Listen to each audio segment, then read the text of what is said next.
Вот снова я снял эту рамку, потому что месяцев 9 прошло, все нормально было, ничего не скрипело. На это вот на днях снова начало скрипеть. Особенно когда проезжаешь неровности, кочки. Одним словом, рамка состоит из двух частей, которые запаяны вот на вот этих заклепочках. С этой стороны все нормально, нет ни люфта, ничего, потому что я паяльником очень хорошо так эти заклепки размазал плотно, чтобы сидели. Здесь чуть-чуть он есть люфт, и она начинает скрипеть.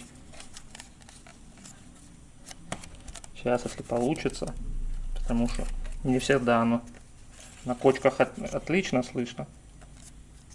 А тут как закон подлости. Ну,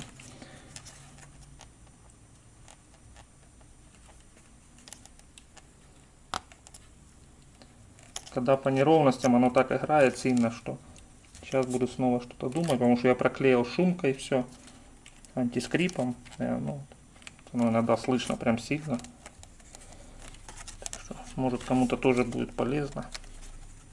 Мне, по крайней мере, помогло. Больше у меня, тьфу-тьфу, ничего в торпеде не скрипит, кроме вот этой гребаной рамки хедап дисплея или проекционного. Кто как.